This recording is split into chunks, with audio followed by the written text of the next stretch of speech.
हरि ओम। अब यहाँ भन्नुहुन्छ तदंतर असुरों को निकट पहुंचकर शुक्राचार्य ने ऋषि शुक्राचार्य ने जब ये देखा कि बुद्धिमान देवाचार्य बृहस्पति ने मेरा रूप धारण करके असुरों को ठग लिया, तब उन्हें असुरों सहित बोले, हे दानवों, तुम लोग ध्यान पूर्वक सुन लो। अपनी तपस्या द्वारा भगवान शंकर के प्रसन्न करने वाला शुक्राचार्य मैं हूँ। मुझे ही तुम लोगों ने अपने गुरुदेव शुक्राचार्य समझो। बृहस्पति द्वारा तुम सबको ठग लिया गया। शुक्राचार्य को वो वैसे कहते हुए सुनकर उसी समय वो सभी अत्यंत भ्रम में पड़ गए और आश्चर्यचकित हो बैठे। उन्हें दानव को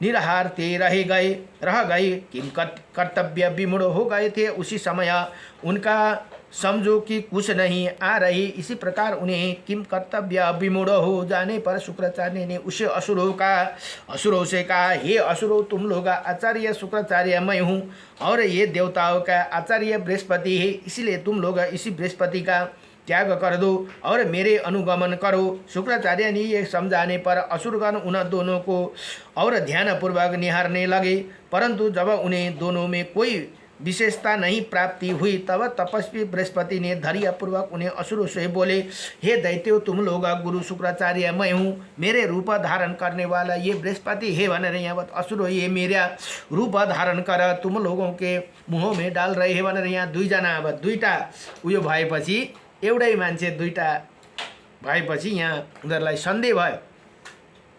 यहाँ बृहस्पति अच्छा गुरु बृहस्पति देवताहरूका गुरु हुन् अनि शुक्राचार्य दैत्यहरूका गुरु हुन् है। यहाँ भन्नुहुन्छ बृहस्पति का बात सुनकर वो सभी एकत्र हो इसी प्रकार बोले, हे सर्व सामर्थ्यशाली ब्राह्मण देवता, हमारे अंतःकरण में स्फूर्ति होते हुए 10 वर्षों से लगातार हम लोग विश्व शिक्षा दे रहे, अतः यही हमारे गुरु है। अतः ऐसे जानकर चिरकाल का अभ्यास मोहित हुए वो सभी दानव बृहस्पति को प्रणाम करके उनका अभिनंदन किया और उनके वचनों के अंगीकार करके तत्पश्चात क्रोध में आंखें लाल लाल करके सभी असुरों ने शुक्राचार्य से कहा, ये ही हम लोग का हितैषी गुरु है, आप हमारे गुरु नहीं है, अतः आप यहाँ से चला जाइए। ये चाहे शुक्राचार्य अथवा बृहस्पति ही क्यों ना हो, ये हमारे ऐश्वर्यशाली गुरु है। हम लोग इन्हों के ही आज्ञा से स्थिति है, अतः आपको यही अच्छा होगा कि आप यहाँ से शीघ्र चला जाइए, विलम्ब मत कीजिए। ऐसे कहने पर सभी असुर बृहस्पति के निकट चले आए और इधर असुरों ने शुक्राचार्य को कहा गए कि महान हितकार वचनों पर कुछ ध्यान नहीं दिया। तब उनके उसी गर्व से शुक्राचार्य कुपित हो उठे वो और शाप देते हुए बोले, हे दानवों, क्योंकि मेरे समझाने पर वे तुम्हारे मेरे बात नहीं मानी, इसीलिए भावी संग्राम में तुम्हारा चेतना नष्ट हो जाएगी और तुम लोग पराभाव को प्राप्त करोगे। इसी प्रकार असुरों ने शाप देकर शुक्राचार्य जैसे आए थे वैसे ही लौट गए भनेर यहाँ बताउनुहुन्छ। अब यहाँ भन्नुहुन्छ, इधर जब बृहस्पति को ये ज्ञात हुआ कि शुक्राचार्य ने असुरों को श्राप दिया, तब वो प्रसन्नता से खिल उठे क्योंकि उनका प्रयोजन सिद्धि हो चुका था। तत्पश्चात वो तुरंत ही अपनो वास्तविक बृहस्पति रूप में प्रकट हो गए और बुद्धि बल से असुरों का मारा हुआ जानकर सफल मनोरथ हो अंतहित हो गए। बृहस्पति की आंखों पर ओझल हो जाने पर दानवगण विशेष रूप से भ्रम में पड़ गए और परस्पर ये कहने लगे, अहो, हम लोग तो विशेष रूप में ठग लिए गए। बृहस्पति ने हम लोगों को और आगे पीछे अर्थात प्रत्यक्ष और परोक्ष दोनों ओर से व्यथित कर दिया। उन्होंने अपने माया द्वारा सहकार्यता हम लोगों को अपनी अपनी वस्तुओं को वंचित कर दिया। इसी प्रकार असंतुष्ट हुए वो सभी दानव प्रहलाद को आगे पर पुनः उन्हीं शुक्राचार्य का अनुगमन करने के लिए तुरंत प्रस्थित हुए और शुक्राचार्य के निकट पहुंचकर नीचे मुख किए हुए उन्हें घोर घेर कर खड़े हो गए। तब उन्होंने यजमान को पुनः आए देखकर शुक्राचार्य उसे कहा, हे दानव हो, क्योंकि मेरे द्वारा भली भांति समझाने पर भी तुम सब लोग मेरे अभिनंदन नहीं किया, इसीलिए मेरे प्रति किए हुए उसी अपमान के कारण तुम लोग पराभाव को प्राप्त हुए हो। शुक्राचार्य की ये वचन ये कहने पर प्रहलाद की आंखों में आंसू उमड़ आए। तब वो गदगद वाणी द्वारा और उनसे प्रार्थना करते हुए बोले, हे भृगुनंदन, आप हम लोगों को परित्याग न करें। हे भार्गव, हम लोग आपके आश्रित है भनेर यहाँ भक्त प्रहलाद है, प्रहलादले बडो दिव्य प्रार्थना गरे भनेर यहाँ बताउनुहुन्छ।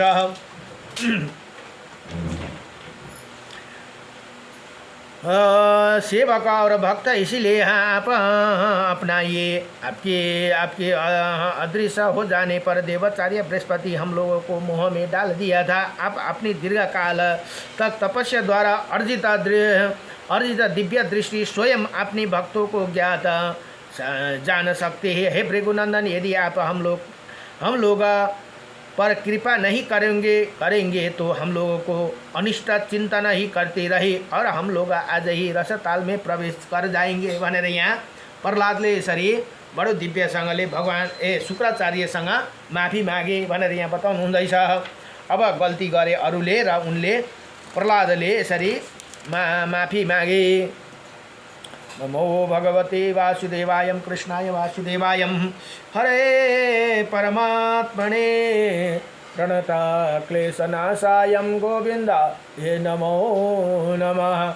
श्री कृष्ण गोविंद हरे मुरारी हे नाथ नारायण वासुदेवं श्री श्याम नारायण ये मुकुंद लक्ष्मीपते केशव वासुदेवम। यहाँ भन्नुहुन्छ, इसी प्रकार अनुनय विनय किए जाने पर शुक्राचार्य ने दिव्य दृष्टि द्वारा यथार्थ तत्व को समझ लिया। तब उनके हृदय में करुणा एवं अनुकंपा उमड़ आई और वो हृदय में करुणा से अनुकंपा उमड़ आई और वो उमड़ते हुए क्रोध को रोककर उन्हें असुरों को इसी प्रकार बोले, हे प्रहलाद, ना तो तुम लोग डरो ना और रसताल ही जाओ। ये तो हो जो अवश्य भावी इष्ट अनिष्ट कार्य हे वो ते तो मेरे जागरूक रहने पर भी तुम लोगों को प्राप्त होगी। उन्होंने अन्यथा नहीं किया जा सकता, क्योंकि देवों का विधान सबसे बलवान होते ही मेरे शाप अनुसार तुम लोगों को जो चेतन नष्ट हो गई उसे तो तुम लोग आज ही प्राप्त कर लेंगे। साथ ही विपरीत समय आने पर तुम लोगों को देवताओं द्वारा विजय पा लेने पर भी एक बार पाताल में जाना पड़ेगा, क्योंकि ब्राह्मण ने पहले ही ऐसे बतलाया है कि मेरी ही कृपा से तुम लोगों को देवताओं के मस्तक पर पैर रखकर समुचे 10 युग पर्यंत त्रिलोक की ऊर्जस्वी राज्य का उपभोग किया है। इतना ही दिनों तक ब्राह्मण तुम लोगों का राज्यकाल का बतलाया था। सावर्णी मनमंत्र में पुनः तुम लोगों का राज्य होगा। उस समय तुम्हारा पुत्र बलि त्रिलोक की अधीश्वर होगा। ऐसे समय स्वयं भगवान विष्णु ने वाणी द्वारा त्रिलोक के अपहरण कर लेने पर तुम्हारे पौत्र परस्पर वार्तालाप के प्रसंग में कहा था भनेर बताउनुहुन्छ। वो सारी बात अब उसके लिए घटित हो चुकी ही, इसलिए प्रवृत्त 10 वर्षों तक उत्तम बनी रही। इसीलिए इसके व्यवहार से प्रसन्न होकर स्वयंभू ने तुम्हें ये राज्य प्रदान किया। हे देवरा राज्य पर बलि अधिष्ठता होगी। ऐसे ही मुझसे भगवान शंकर ने भी कहा है कि इसी कारण वो काल की प्रतीक्षा करता हुआ जीवी के नेत्र को अगोचर होकर अवस्थित उसी समय प्रसन्न हुए। स्वयंभू तुम्हें एक दूसरा वरदान भी दिया था, इसलिए तुम असुरों सहित निरुत्सुक रहकर काल की प्रतीक्षा करो। हे विभो, यदि मैं भविष्य की सारी बात जानता हूँ तथा भी मैं पहले ही तुमसे उन घटनाओं को वर्णन नहीं कर सकता भनेर यहाँ शुक्राचार्यले यसरी सम्झाउँदछन्। अब क्योंकि ब्रह्मा जी ने मुझे मना कर दिया है, मेरे ये दोनों शिष्य षण्ड और अमर का ये जो बृहस्पति का समान प्रभावशाली है देवताओं के साथ उत्पन्न हुए, तुम सब लोगों की रक्षा करोगे भनेर यहाँ बताउनुहुन्छ। रसताल पूर्वक कार्य को संपन्न करने वाला शुक्राचार्य द्वारा इसी प्रकार कहा जाने पर असुरगण उन्हें महात्मा प्रहलाद के साथ प्रसन्नता पूर्वक अपने वासस्थान को चले गए। उसी समय वो अपने शुक्राचार्य द्वारा कथित ये विचार की अवश्य भावी कार्य हो तो होगा ही गूंज रहा था। कुछ दिन व्यतीत होने पर उन्होंने सोचा कि शुक्राचार्य के कथा अनुसार एक बार विजय तो होगी, ही अतः सभी असुरों ने विजय की आशा से अपना अपना कवच धारण कर लिया और शास्त्र अस्त्र से लेस हो देवताओं के निकट जाकर ललकार कर देवताओं के जब ये देखा कि असुर गण सेना सहित रणभूमि में आ डटे, तब देवतागण उसी संगठित एवं युद्ध संग्राम में सुशोधित हो असुरों के साथ युद्ध करने लगे। वो देवासुर संग्राम 100 वर्ष तक चल रहा। उसी असुर ने देवताओं के पराजित किया। तब देवताओं ने परस्पर मंत्रणा करके ये निश्चय किया कि जब हम लोग यज्ञ के नियमित उसी दोनों षंड और अमरका को अपनी यहाँ बुलाएंगे, तभी असुरों पर विजय पा सकेंगे। ऐसे परामर्श करके देवताओं ने उसी षंड और अमरका को दोनों ही आमंत्रित किया और अपने यज्ञ में बुलाकर उसी ने कहा, हे द्विजोवर, आप लोग असुरों का पक्ष छोड़ दो। हम लोगों को आप दोनों को संयोग से दानव पराजित कर आपकी सेवा करेंगे। इसी प्रकार जब देवताओं के साथ षंड अमर का दोनों दैत्याचारों के बीच संध्या हो गए, तब रणभूमि में देवताओं का विजय प्राप्त हुई और देवता दानवगण पराजित हो गए, क्योंकि षंड अमर का द्वारा परित्याग कर देने जाने पर दानव वृंद बलिहीन हो गए थे। इसी प्रकार पूर्व काल में शुक्राचार्य द्वारा दिए गए श्राप के कारण उसी समय दैत्यगण मारे गए। अभिष्ट दैत्यगण शुक्राचार्य के श्राप से अभिभूत होने के कारण सब और से निराधर हो गए। साथ ही देवताओं उन्हें खिदड़ना आरंभ किया, तब वो विवश होकर रसताल में प्रविष्ट हो गए। इसी प्रकार देवगण दानव को बड़ी कठिनाई से उद्यमहीन अर्थात युद्ध विमुख कर पाए। तभी से शुक्राचार्य नियमित श्राप के कारण धर्म का विशेष रूप से हास हो जाने पर धर्म की पुनः स्थापना की और असुरों से विनाश करने वाले के लिए भगवान विष्णु का बारंबार अवतरण होते रहे भनेर यहाँ बताउनुहुन्छ। अब पूर्व काल में सामर्थ्यशाली ब्राह्मण प्रसंग बस ऐसे कहा था कि असुर प्रहलाद को आज्ञा के वशीभूत नहीं रहेगी, वो सभी मनुष्य के हाथों मारे जाएंगे। चक्षुष मनमंत्र में धर्म के अंश से साक्षात भगवान नारायण का अवतार हुआ था। अपने प्रादुर्भाव के पश्चात वैवस्वत मनमंत्र, वैवस्वत मनमंत्र भनेको अहिलेको मनमंत्र है, उसी एक यज्ञ अनुष्ठान प्रतीत किया था। उसी यज्ञ के पुरोहित ब्रह्मा थे। चौथी ही तन्मय मनमंत्र में तामस मनमंत्र में देवताओं के विपत्तिग्रस्त हो जाने पर हिरण्यकशिपु का वध करने के लिए समुद्र तट पर नरसिंह का अवतार हुआ तथा इसी द्वितीय नरसिंह अवतार रुद्र पुरोहित पद पर आसीन हो। सातवें वैवस्वत मनमंत्र में त्रेता युग में जब त्रिलोक की पर बलि का अधिकार था, उसी समय तीसरा वामन अवतार हुआ। उसी काल में धर्म पुरोहित का पद संभाला रहे थे। उसी द्विजोवर भगवान विष्णु की ये 3 दिव्य उत्पत्ति बतलाई गई है, अथवा अन्य 7 संभूतियाँ जो भृगु के श्रापवश मानव योनि में हुई है भनेर यहाँ बताउनुहुन्छ। सुनिए, प्रथम त्रेता में जब धर्म का चतुर्थ नष्ट हो गए तथा भगवान मार्कंडे को पुरोहित बनाकर दत्तात्रेय भगवान के रूप में अवतीर्ण हुए। 15वें त्रेता युग में चक्रवर्ती मानधाता के रूप में 5वां अवतार हुए था। इसी समय पुरोहित का पद महर्षि तथा उतथ्य को मिला था। 19वें त्रेता में छठा अवतार जमदग्नि नंदन महाबली परशुराम के रूप में हुआ था, जो संपूर्ण क्षत्रिय को वंश के संहार करके उसी समय महर्षि विश्वामित्र आदि सहायक बने थे। अब 24वें त्रेता में 7वें अवतार के रूप में रावण का वध करने के लिए भगवान में प्रभु श्री राम का महाराज का दशरथ का पुत्र के रूप में अवतीर्ण हुए थे। उसी समय महर्षि वशिष्ठ पुरोहित थे।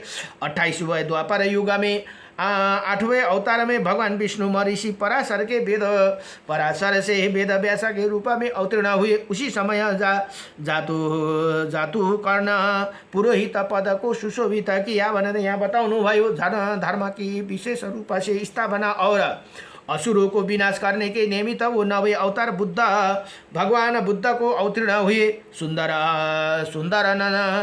सुंदरानंदन के नायक उनके सहचार रूप वाले थे। उनके नेत्र कमल सिरखे थे। उनके पुरोहित महर्षि द्वैपायन थे। इसी युग में समाप्ति समय में वो संध्या मात्र अभिष्ट रह जाएगी। विष्णु यश के पुत्र के रूप में कल्कि का अवतार होगा।